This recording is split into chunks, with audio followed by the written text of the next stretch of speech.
Hello guys! Tara, samahan niyo ako mag-almusal.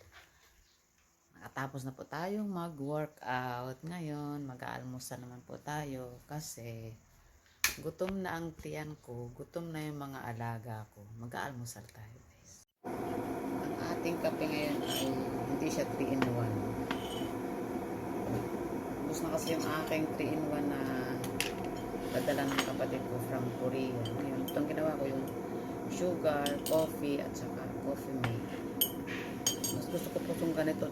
Alam ko yung tamang tamis, tamang tapang.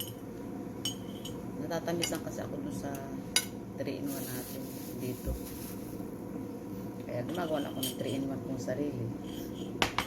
Mag-almusal tayo guys. Ako tayo may pandesal. Ang dahil kong binili yung 50. Tapos ang palaman ko, ayan, Star Margarine.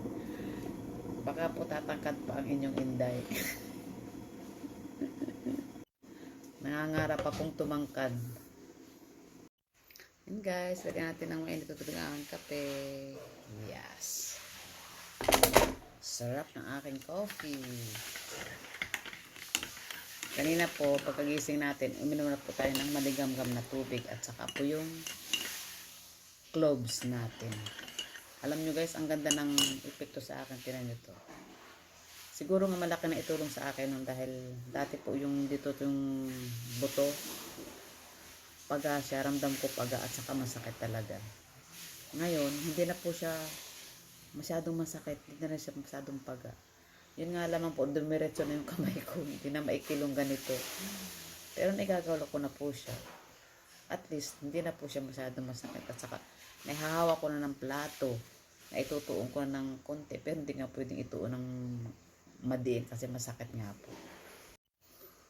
At least, may malaking ipinagbago. Hindi na ako masyadong nahihirapan sa paghawak ng plato pa naghuhugas.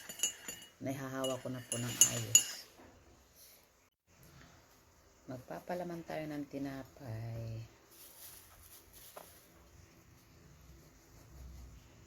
Liliit niya ng pandesal, 250 isang piraso.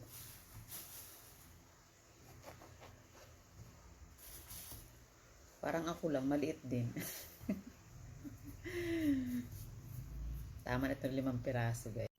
Palalaman na natin ng Star Margarine. Yan. Mas gusto ko po ito kasi hindi nga po ako mahilig sa mga sobrang tatamis. Peanut butter gusto ko pa, kaso matamis.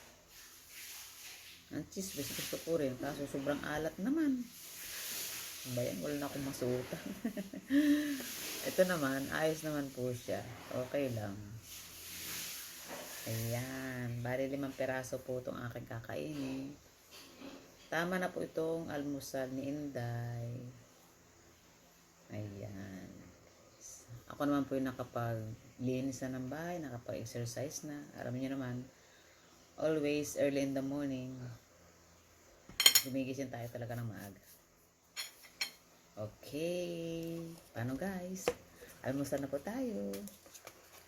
Take care always. And thank you so much sa walang sawang panunood at pagsubaybay sa aking mga video. Bye bye. Thank you for watching.